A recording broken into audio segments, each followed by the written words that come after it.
요즘 시장 한번 가면 장바구니 들고 나올 때마다 한숨이 나오시죠?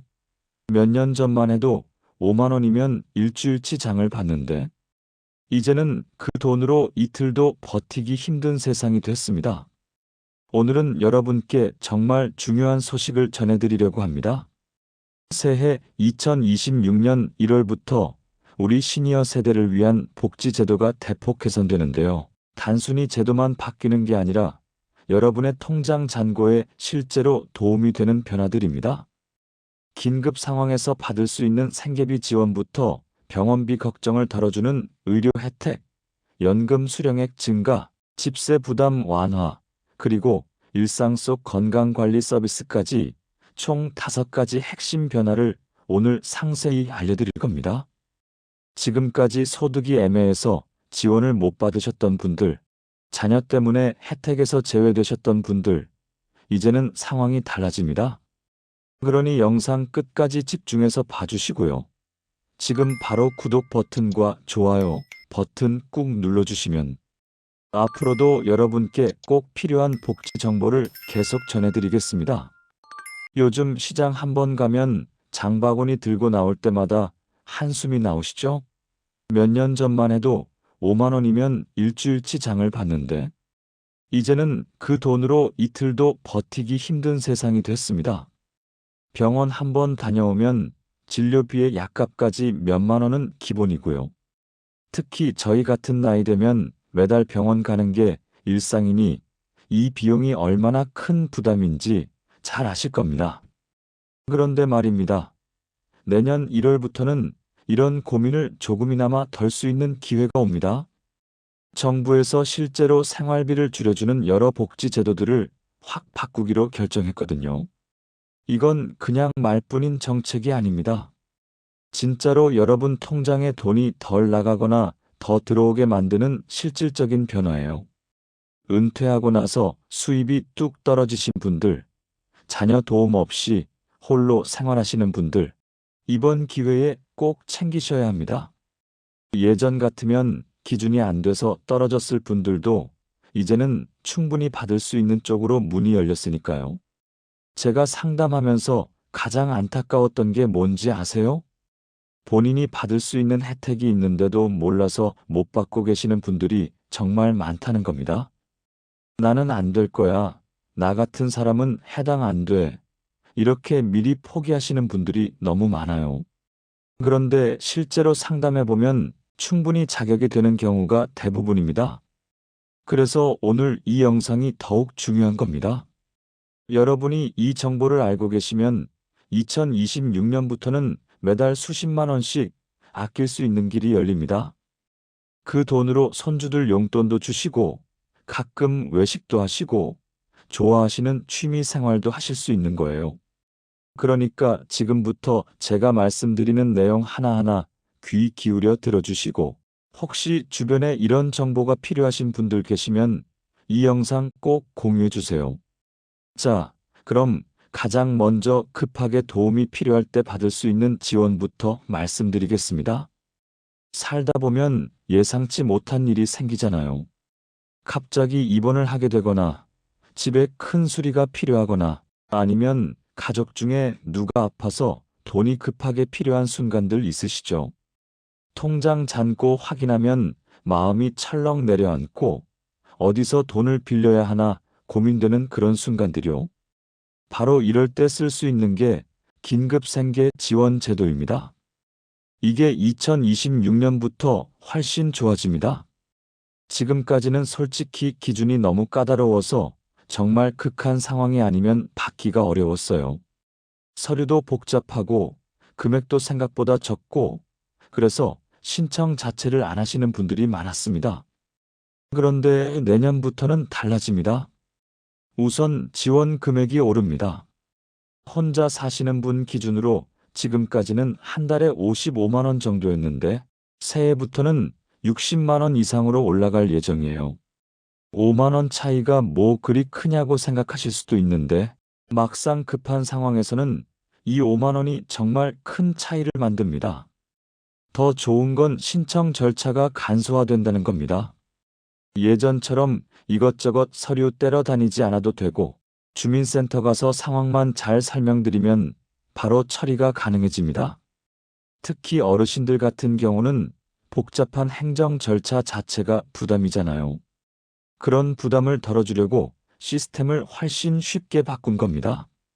그리고 지원을 받을 수 있는 상황도 넓어졌어요. 병원에 입원해서 일을 못하게 됐거나 배우자가 돌아가셔서 갑자기 혼자가 되셨거나 아니면 돌봐줄 가족이 없어서 생활이 힘들 때 이런 경우들이 다 해당됩니다. 특히 혼자 사시거나 노부부만 사시는 분들은 더 유리해졌어요. 왜냐하면 자녀가 있어도 부양 의무자 소득 기준이 없어지면서 지원 대상에 포함될 수 있게 됐거든요. 예전에는 자식이 돈을 벌면 부모는 지원을 못 받는 경우가 많았는데 이제는 그런 불합리한 상황이 개선된 겁니다. 제 상담 사례 중에 박정희 할머니라는 분이 계셨어요. 75세이신데 남편이 돌아가신 후 혼자 사시면서 월세 내고 생활하시는데 갑자기 허리를 다치셔서 병원에 입원하셨거든요. 입원비에 생활비까지 한꺼번에 나가니까 정말 막막하셨대요. 그런데 긴급 생계 지원 신청하시고 나서 한 달치 생활비를 지원받으셨고 그 돈으로 입원비 일부를 해결하시고 퇴원 후 생활도 안정을 찾으셨습니다. 이게 바로 긴급 생계 지원이 필요한 이유예요. 단순히 돈을 주는 게 아니라 위기 상황에서 다시 일어설 수 있는 시간을 벌어주는 거거든요. 혹시 지금 영상 보시는 분들 중에서도 최근에 수입이 끊기셨거나 큰 지출 때문에 힘드신 분 계시면 주민센터에 꼭 상담받아 보세요. 2026년부터는 문턱이 낮아져서 생각보다 많은 분들이 혜택을 받으실 수 있을 겁니다. 이런 긴급 지원뿐만 아니라 대부분의 복지 혜택은 기준 중위소득이라는 걸 기준으로 대상자를 정합니다. 이게 도대체 뭐냐 어렵게 들리실 텐데 사실 간단해요. 우리나라 국민들의 평균 소득을 기준으로 삼아서 일정 비율 이하로 버는 사람들을 지원이 필요한 사람으로 보는 거예요. 예를 들어서 기준 중위소득의 50% 이하면 생계급여 대상, 70% 이하면 주거급여 대상, 이런 식으로 정하는 겁니다. 그런데 2026년부터 이 기준 중위소득 자체가 올라갑니다. 이게 왜 중요하냐면요. 예전에는 턱걸이로 떨어졌던 분들이 이제는 안에 들어올 수 있게 되는 거거든요. 혼자 사시는 분 기준으로 2025년에는 월 소득 207만 원까지만 기초생활보장 대상이었는데 2026년에는 220만 원 가까이로 올라갈 것으로 보입니다. 13만 원 차이가 누군가에게는 지원을 받느냐 못 받느냐를 가르는 중요한 기준선이 되는 거예요. 저희 복지관에서 상담하시던 이순자 할머니 사례를 말씀드릴게요.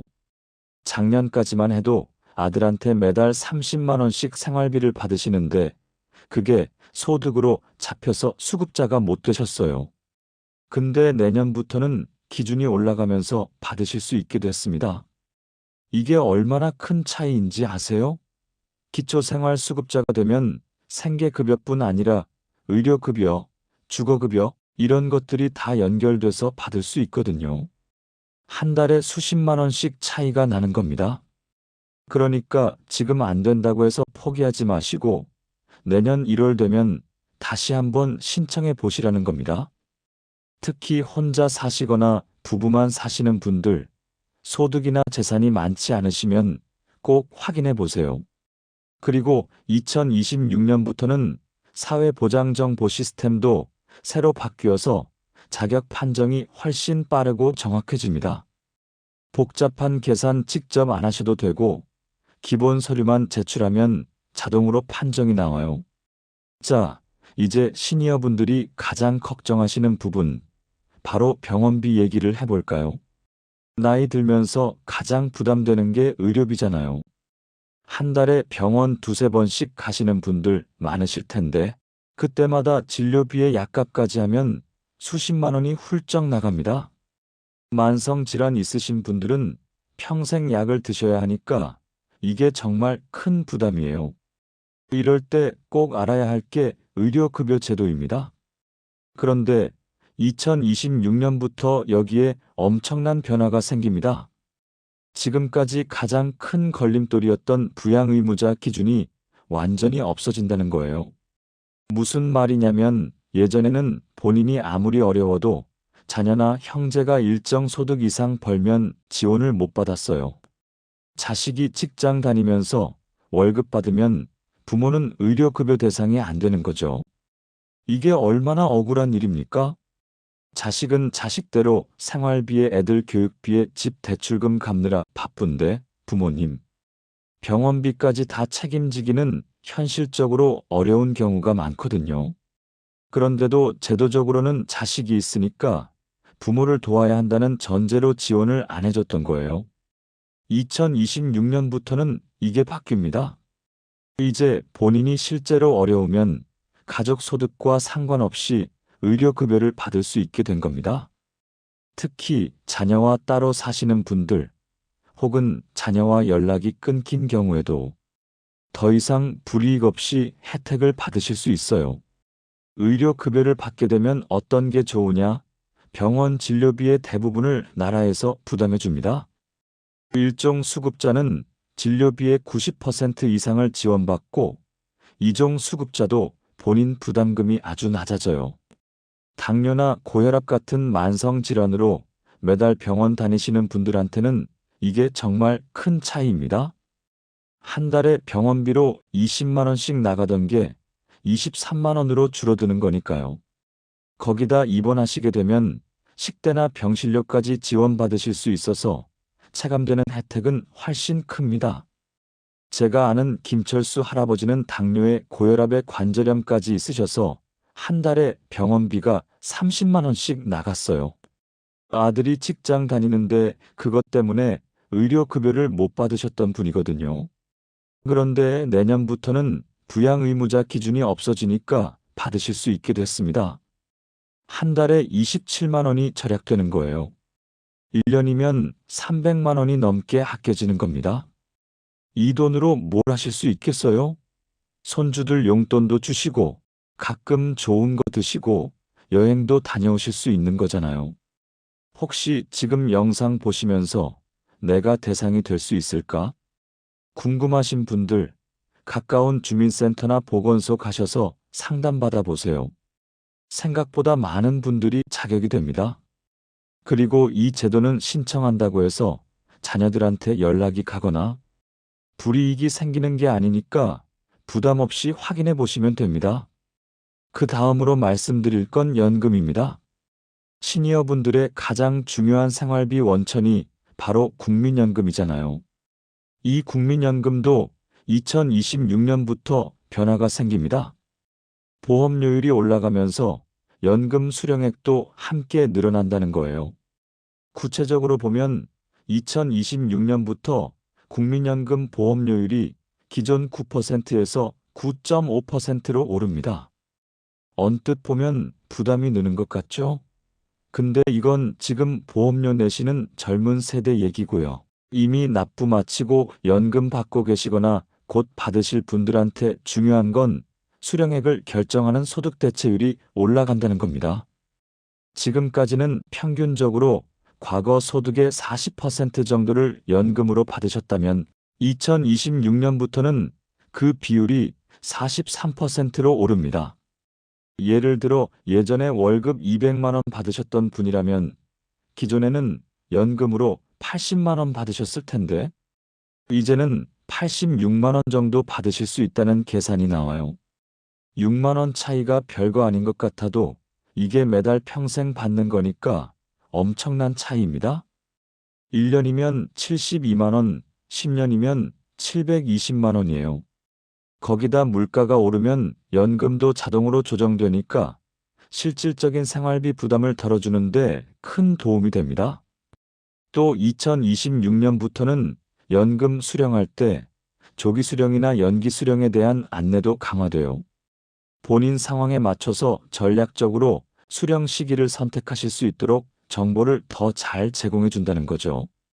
예를 들어 건강이 안 좋으시거나 당장 돈이 필요하시면 조기 수령하실 수 있고, 여유가 되시면 연기 수령해서 나중에 더 많이 받으실 수도 있어요. 이런 선택을 할 수 있도록 상담 시스템도 좋아집니다. 매달 나오는 연금이 몇만 원만 늘어나도 병원 한두 번 더 가고 장 한 번 더 넉넉하게 볼 수 있는 여유가 생기잖아요. 그런 의미에서 이번 국민연금 변화는 숫자 조정이 아니라 실생활에 도움이 되는 변화라고 할 수 있습니다. 이제 생활비 중에서 가장 큰 부분을 차지하는 주거비 얘기를 해볼게요. 집세 부담 정말 크시죠? 전세든 월세든 집이라는 건 생활의 기본인데 동시에 가장 큰 지출이기도 합니다. 특히 자가주택 없이 사시는 어르신들한테는 월세가 생활비를 갉아먹는 주범이 되곤 해요. 그런데 2026년부터는 이 주거비 부담을 덜어주는 제도들이 더 강력해집니다.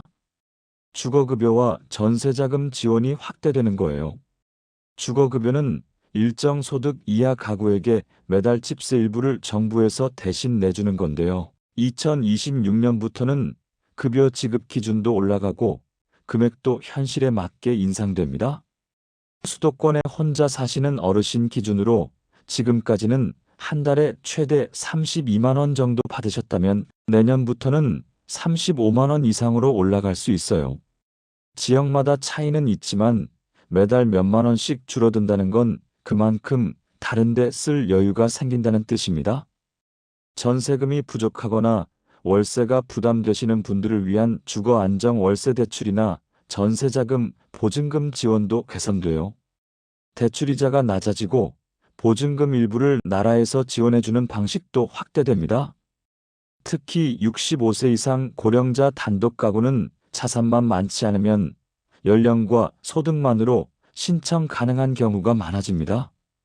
제가 상담했던 최영희 할머니는 혼자 월세 40만 원짜리 집에 사시는데 주거급여 받으시면서 실제로는 7만 원만 내시거든요. 33만 원이 절약되는 거예요.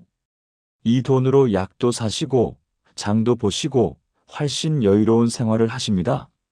많은 어르신들이 망설이시는 게 내가 받을 자격이 될까 하는 걱정인데요. 앞서 말씀드린 기준 중위소득 상향과 자산 기준 완화로 이제는 가능성이 훨씬 높아졌습니다. 주민센터나 복지로 사이트에서 간단하게 모의 계산만 해봐도 지원 가능한지 알 수 있어요. 집이라는 건 단순한 공간이 아니라 하루를 시작하고 마무리하는 쉼터잖아요. 그 공간이 부담이 아니라 편안한 안식처가 되도록 돕는 제도가 강화되는 건 정말 반가운 일입니다. 이제 건강과 돌봄 서비스가 어떻게 달라지는지 말씀드릴게요. 병원 가서 진료받는 것도 중요하지만 집에서 일상생활할 때 도움받는 것도 중요하잖아요. 2026년부터는 치료뿐 아니라 생활 속 돌봄까지 함께 챙길 수 있도록 서비스가 확대됩니다.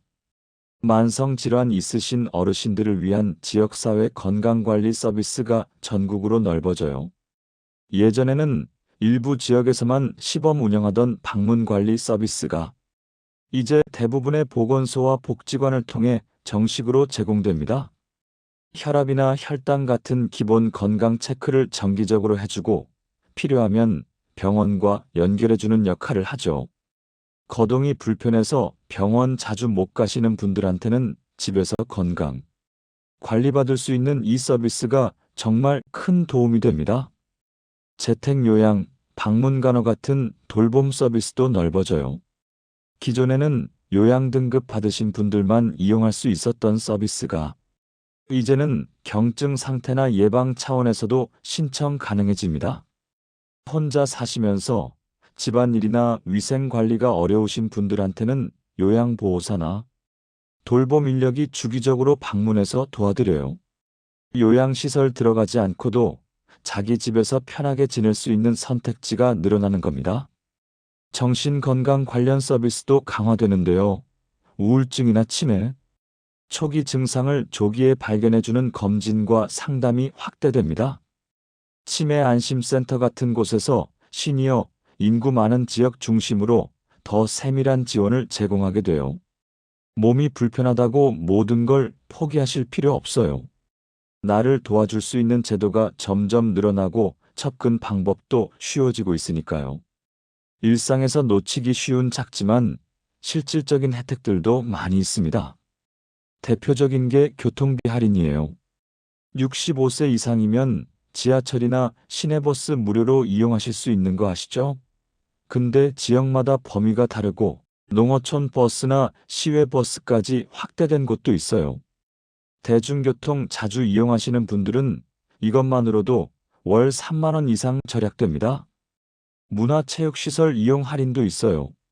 도서관, 문화센터, 체육관, 수영장, 미술관, 박물관 같은 공공시설은 시니어 할인이나 무료 이용이 많아요.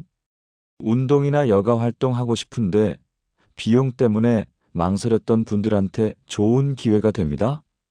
시군구청 홈페이지나 주민센터에서 연령별 프로그램 안내받으실 수 있어요.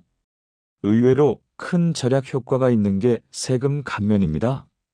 일정 소득 이하 시니어는 건강보험료 감면, 재산세 감면, TV 수신료 면제까지 받으실 수 있어요. 이런 혜택은 대부분 자동으로 안 되니까 꼭 직접 신청하셔야 합니다. 복지로 사이트나 주민센터에서 신청서 작성하면 간단히 처리됩니다. 휴대전화 요금 할인, 보일러 교체 지원, 에너지 바우처 같은 작은 혜택들도 많아요. 하나하나는 작아 보여도 다 합치면 한 달에 10만 원 가까이 절약되는 경우도 있습니다. 가장 중요한 건 내가 모르는 사이에 혜택이 이미 있었다는 거예요. 나라에서 제도는 만들어 놨는데 신청 안 하면 아무 일도 안 일어납니다. 그래서 주민센터 한번 가셔서 제 나이와 소득으로 받을 수 있는 게 뭔지 물어보시는 것만으로도 큰 차이가 생길 수 있어요. 이제 구체적인 사례를 통해 실제로 얼마나 도움이 되는지 보여드릴게요. 첫 번째 사례는 71세 강영숙 할머니입니다. 남편 돌아가시고 혼자 사시는데 자가주택 없이 전세로 거주 중이고 건강 문제로 일은 안 하세요. 월 국민연금이 75만 원인데 기준 중위소득 상향으로 주거급여 매달 35만 원 받으시게 됐어요. 의료급여 대상자로도 선정돼서 병원비 부담이 거의 없고 교통비도 무료예요. 이 모든 혜택 합쳐서 월 평균 50만 원 가까이 지출이 줄었습니다. 두 번째는 68세 박민수 할아버지예요. 자녀랑 같이 사는데 자녀 소득이 많지 않아 기초생활수급 대상이 되셨고 부인 돌아가신 후 경제적으로 힘드셨는데 긴급 생계 지원으로 일시금 100만 원 받으셨어요.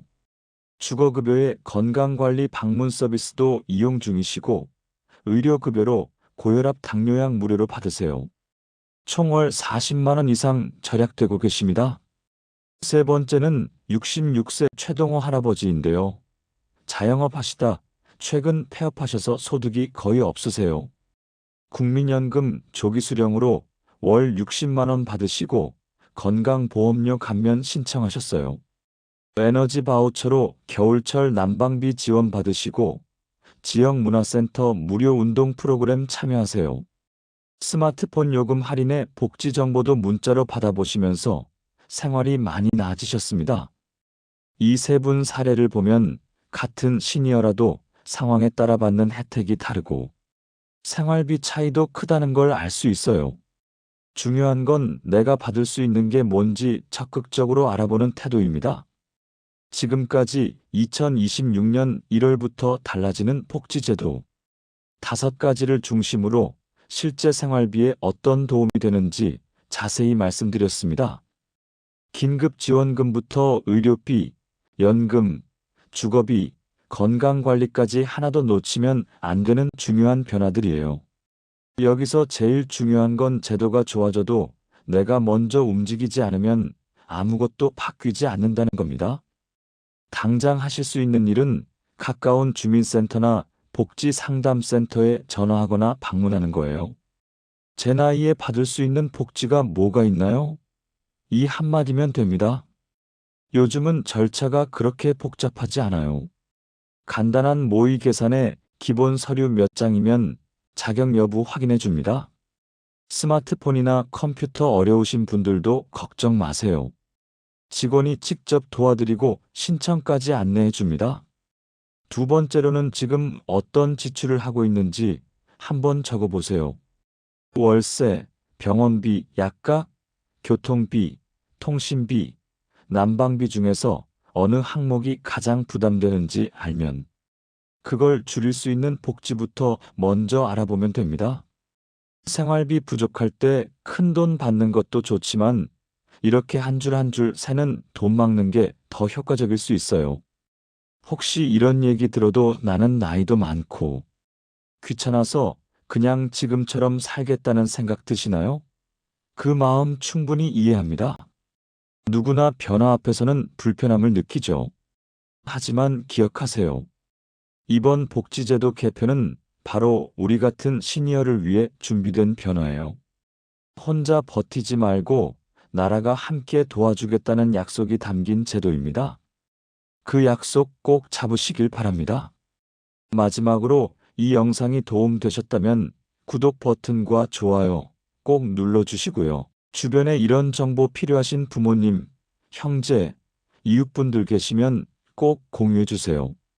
우리가 몰랐던 사이 바뀐 제도가 누군가에게는 한 달치 병원비, 한 계절 난방비를 아껴줄 수 있으니까요. 댓글로 어느 지역에서 보고 계신지 남겨주시면 그곳에 복지의 손길이 먼저 닿기를 진심으로 기원하겠습니다. 여러분 모두 건강하시고 2026년에는 더 여유로운 생활 누리시길 바랍니다. 감사합니다.